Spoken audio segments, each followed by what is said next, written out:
Good morning, dear students. අද අපි බලමු අපේ unit 8 එක.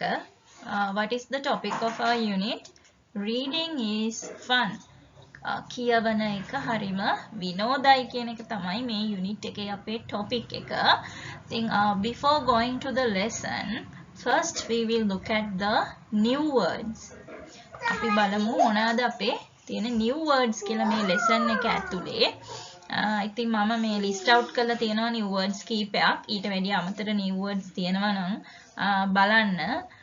මම හිතනවා කොහොම වගේ මම list out කරලා තියෙනවා. ඔයාලට ආයි හොයන්න දෙයක් නැහැ. ඔයාලා ඒ ටික ඔයාලගේ new words book එකේ ලියලා ඒ හැම word එකකටම අලුත් sentence එකක් හදන්න ඕනේ. මේ text එකේ නැති sentence එකක් ඔයාලා හිතලා හදලා මට පෙන්වන්න ඕනේ. හරි. එතකොට ඔයාලට හොඳ ලිස්ට් එකක් වචන ලිස්ට් එකක් ඔයාලගේ එනවා ඔයාලට රචනාවක් ලියන්න. ඒක තමයි මේ පොතේ මෙහෙම ටෙක්ස්ට් තියෙන්නේ. ඔයාලට හොඳ වචන ලිස්ට් එකක් ඔයාලට හදා ගන්න ඕනේ නිසා. හරි. අපි බලමු මොනවද තියෙන new words කියලා. Captured හසු කරගෙන අල්ලගෙන imagination පරිකල්පනය ඔයාලා මොනවද හිතන්නේ කියන එකනේ countless ගණන් කළ නොහැකි survival ජීවිතය රැකගෙන සිටීම remote island හුදකලා දූපත civilization ශිෂ්ටාචාරය thought to be සිතනවා එහෙම වෙයි කියලා එහෙම timeless story සදාකාලික කතාව ඒ කියන්නේ අදටත් ඒක හැමෝම කියවනවා ඒකට කාලයක් නැහැ merchants ව්‍යාපාරිකයාගේ apostrophe s තියෙන්නේ ව්‍යාපාරිකයාගේ කියන අයිතිය කියන්න trading voyages වෙළඳ යාත්‍රාව එයා වෙළඳාම් කර කර යාත්‍රා කරනවා මුහුදේ adventures වික්‍රම එහෙම නැත්නම් නිර්භීත ක්‍රියා participated සහභාගී වුණා several විවිධ prolific political pamphleteer බහුල දේශපාලන කෘති රචකයෙක් late in life ජීවිතයේ අවසන් කාලයේ fiction ප්‍රබන්ධ කතාව widely read බොහෝ අය විසින් කියවනු ලැබූ influential novels සිත්ගත් නවකතා of all time සෑම කාලයකම ඔබින thoughts අපි දන්නවා thoughts කියන්නේ සිතුවිලි කියලා wholly employed මුළුමනින්ම යෙදිලා ඉන්නවා වැඩක busy securing සුරක්ෂිත savages වනචාරී appear පෙනී සිටිනවා wild beasts වන සතුන් dwelling වාසස්ථානය ඊළඟට resolved විසඳුවා manner ආකාරය විදිහ improper නුසුදුසු නොගැලපෙන to give an account of විස්තර කරනවා moorish ground තෘණ සහිත භූමිය convenient spot ගැලපෙන සුදුසු ස්ථානය consulted සැලකිල්ලට ගන්නවා shelter සෙවන ravenous creatures කුරිරු සතුන් සතුන් කියන එක මෙතන ලියවිලා නැහැ ඒක ලියා ගන්න deliverance ගැලවීම අර ක්‍රිස්තියානි ආගමේ කියන්නේ නේද ගැලවීම කියන්නේ ඒක banish බැහැර කරනවා expectation බලාපොරොත්තුව plane කියන්නේ අපි තැන්නටනේ අපි තියෙන්නේ කඳු පාමුල තැන්න අනේ වගේ rising hill උස් වූ කන්ද steep ප්‍රපාතාකාර මේවා adjectives හොඳයි නාමපදත් එක්ක එන adjectives. ඒතර ඔයාලා මේකට වාක්‍යයක් ලියනකොට මේක පාවිච්චි කරලා නාමපදයකුත් පාවිච්චි කරලා ලියන්න ඕනේ. මොනවාද ප්‍රපාතාකාර කියන නාමපදයක් ලියලා තමයි ලියන්න ඕනේ. hollow place දැන් මෙතන adjective එකක් තියෙනවා noun එකක් තියෙනවා. his ස්ථානය මොනවත් නැහැ එතන මුඩු කියන එක. worn a little way in පොඩ හැරිලා පෑදිලා තියෙනවා. concerned about සැලකිල්ලට ගත්තා. shipwrecked නැව විනාශ වීම මුහුදුබත් වීමනේ. assessed තත්වය තක්සේරු කරනවා. දැන් අපි assessment කරන්නේ ඔයාලව assess කරන්නනේ. ඔයාලගේ තක්සේරු කරනවා ඔයාලගේ මට්ටමනේ දැනුම මට්ටම. right. දැන් ඔන්න ඔය new words ටික මම මෙතන explain කරලා තියෙනවා. ඔය ටික ලියා ගන්න වීඩියෝ එක pause කරලා. right. Let's start reading, right? Robinson Crusoe has captured the imagination of countless readers with the story of one man's survival on a remote island far from civilization. මොකද්ද මේ කියන්නේ? රොබින්සන් ක්‍රූසෝ අසු කරගෙන තියෙනවා පරිකල්පනය කාගේද of countless readers. ගණන් කළ නොහැකි තරම් කියවන අයගේ පොත් කියවන්නන්ගේ with the story මොකක් සමගද මේ කතාවකින් තමයි හසු කරගෙන තියෙන්නේ පරිකල්පනය of one man survival එක් මිනිසෙකුගේ ජීවිතය රැකගත්ත විදිහනේ on a remote island කොහෙද හුදකලා දූපතක far from civilization ශිෂ්ටාචාරයෙන් ගොඩක් ඈත ඒ කියන්නේ මිනිස්සු වාසය කරන ප්‍රදේශවලින් ගොඩක් ඈත තිබුණු දූපතක මිනිස්සෙක් කොහොමද එයාගේ ජීවිතය රැකගත්තේ කියන දේ පරිකල්පනයට ඇතුල් කරලා එයා මේ අපේ කියවන අයගේ හිත අල්ලගත්තා. The book is thought to be one of the first English novels. මේ පොත හිතනවලු මේ පළවෙනියටම බිහි වුණු ඉංග්‍රීසි නවකතා වලින් එකක් කියලා. But it is a timeless story. නමුත් ඒකට කාලයක් කියන්න බෑ මොකද අදටත් ඒක කියවනවා. Of a merchant's trading. ඒකේ තියෙන්නේ මොනවාද? වෙළෙන්දෙකුගේ වෙළඳාම් යාත්‍රා voyages and adventures. ඒ වගේම වීර ක්‍රියා at sea මුහුදේ. Right. Read the extract taken from it and do the activities that follow. කියවලා මේ extract එක මේ උපුටාගත්ත මේ කතාවෙන් උපුටාගත්ත මේ ටික කියවලා ඒකෙන් ගත්ත මේ ක්‍රියාකාරකම් ටික කරන්න කියනවා. Right. Here can you see Robinson Crusoe, the title of the novel, the fiction. Who is the author? කවුද author? මේ ඉන්නනේ Daniel Defoe කියන කෙනා. Right. බලමු මෙයා ගැන පොඩි බයෝ එකක් මේ තියෙනවා මෙයාගේ ෆොටෝ එක. Daniel Defoe was born in 1660 in London, England. එංගලන්තයේ ලන්ඩන් වල 1660 තමයි Daniel Defoe ඉපදුනේ. Was born. මෙතන passive voice එකෙන් වාක්‍යයක් තියෙනවා ඔයාලට පේනවා ඇති. අපි ඉපදුනා කියන වාක්‍ය හැමතිස්සෙම ලියන්නේ මේ විදිහට passive voice එකෙන්. Right. He became a merchant and participated in several businesses. එයා merchant කෙනෙක් වුණා, වෙළෙන්දෙක් වුණා, ඒ වගේම සහභාගී වුණා විවිධ ව්‍යාපාරවලට. He was also a prolific political pamphleteer. එයා ඒ වගේම දේශපාලන කෘති රචකයෙක්. Late in life, ජීවිතයේ අවසන් කාලේ he turned his pen to fiction.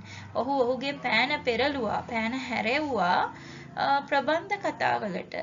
And wrote ඒ වගේම ලිව්වා Robinson Crusoe, one of the most widely read and influential novels of all time.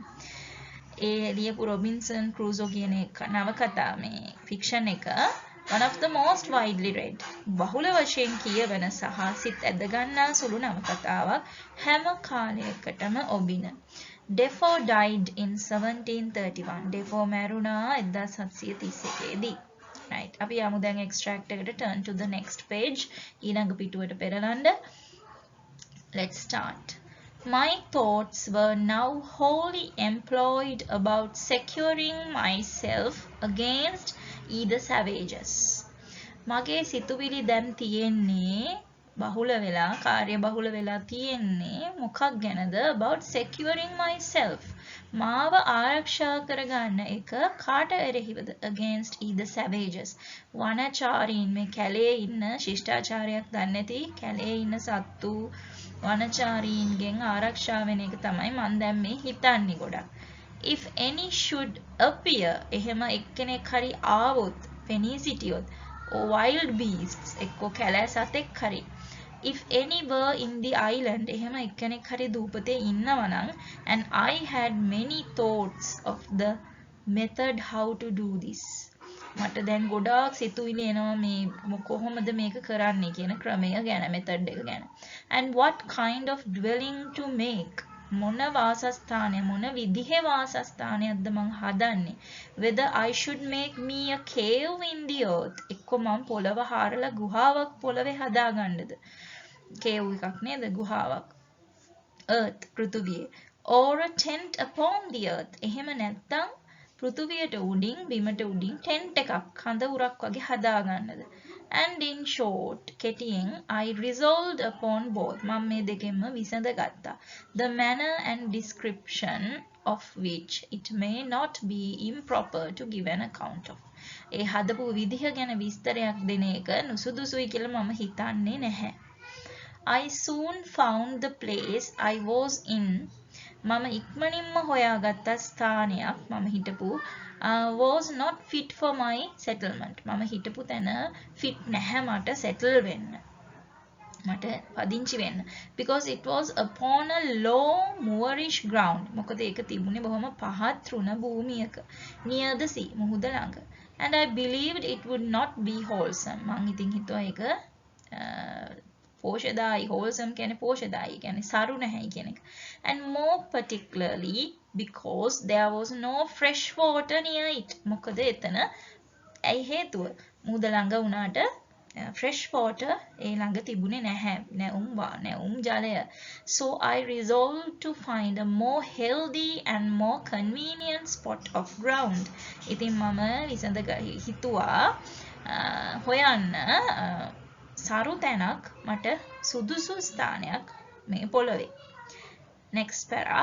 I consulted several things in my situation. මං ඉතින් සැලකිල්ලට ගත්තා මේ මගේ තත්ත්වයත් එක්ක ගොඩක් දේවල්. Which I found would be proper for me. මට සුදුසුයි කියලා හිතන දේවල්. First, මුලින්ම health and fresh water. මගේ සෞඛ්‍ය සහ නැවුම් ජලය. I just now mentioned. මම මේ දැන් සඳහන් කරා වගේ. Secondly, දෙවනියට shelter from the heat of the sun.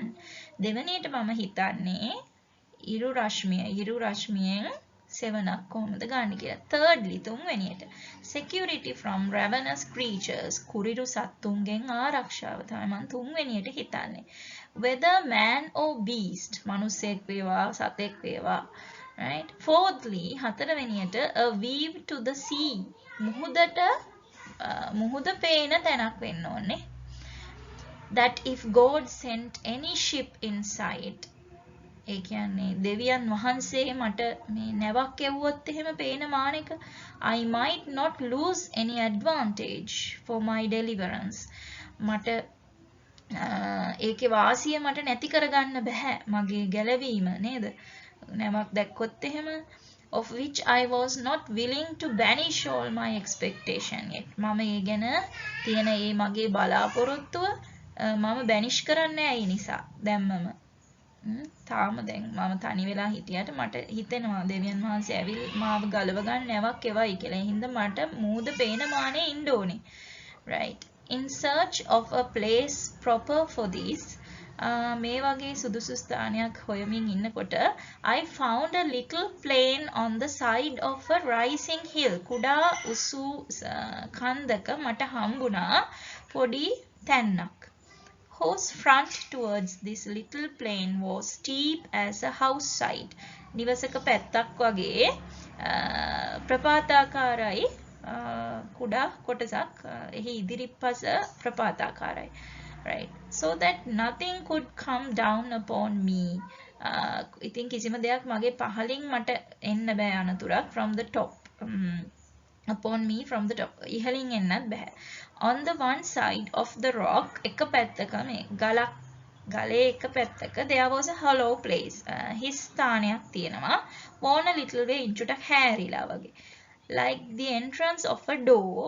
of a cave. හරියට නිකන් ගුහාවකට ඇතුල් වෙන ස්ථානය වගේ. හරි ගුහාවක දොර ළඟ තියෙන entrance එක වගේ. But there was not really. ඒ උනාට එහෙම ගුහාවක් තිබුණේ නෑ එතන. Any cave or way into the rock at all. මේ ගලට ඇතුල් වෙන මාර්ගයක්වත් එහෙම තිබුණේ නැහැ එතන. ඔය තියෙන පින්තූරේ පෙන්නනා නේද? අන්න ඒ වගේ. Right. Right, let's go to activity 1. First one, read it. Indicate whether the following sentences are true or false. මේ දීලා තියෙන වාක්‍ය ඇත්තද බොරුද? True නම් ඇත්ත කියලා ඇත්ත නම් true කියලා ලියන්න. False නම් false බොරු නම් වැරදි නම් false කියලා ලියන්න. Number 1. Robinson Crusoe was concerned about his security in the remote island. ඉතින් රොබින්සන් ක්‍රූසෝ සැලකිල්ලට ගත්තලු එයාගේ ආරක්ෂාව ගැන මේ හුදකලා දූපතේ. ඒක හරිද? Is that true or false? Right. ඒක ලියන්න. හොඳේ. Second one, he was not sure whether there were wild animals in the island. දූපතේ කැලෑ සත්තු ඉන්නවද කියලා එයාට විශ්වාසයක් තිබුණේ නැහැ. එයා දන්නේ නැහැ නේද? Is that true or false? True නේද? He found the place he was already in suitable for his settlement.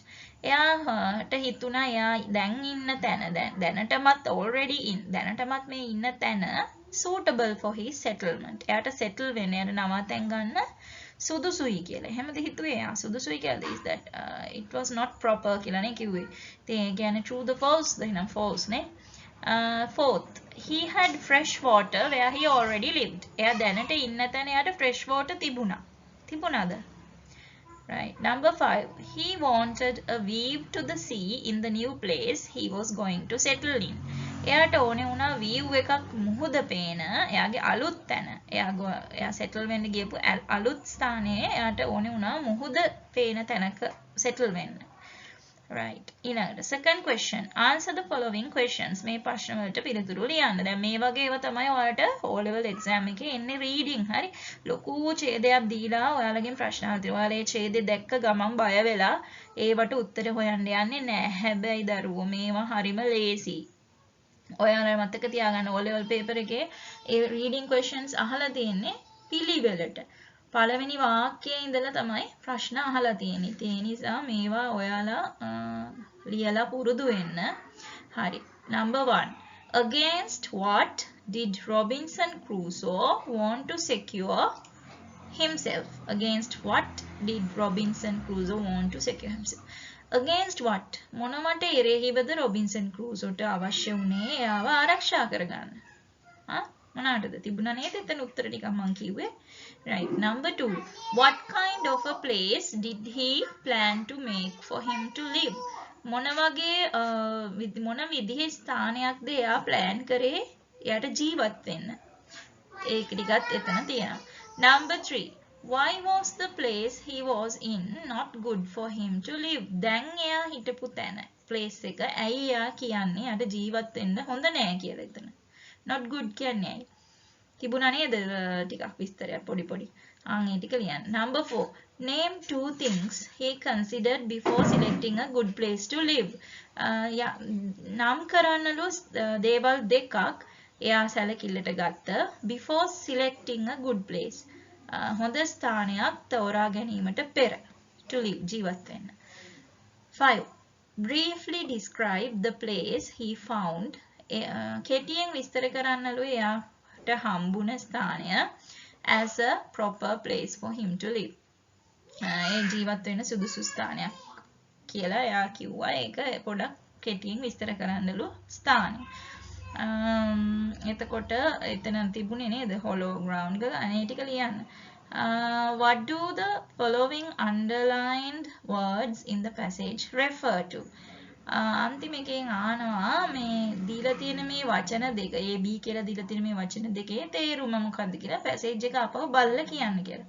එතකොට this A කියලා තියෙනවා this.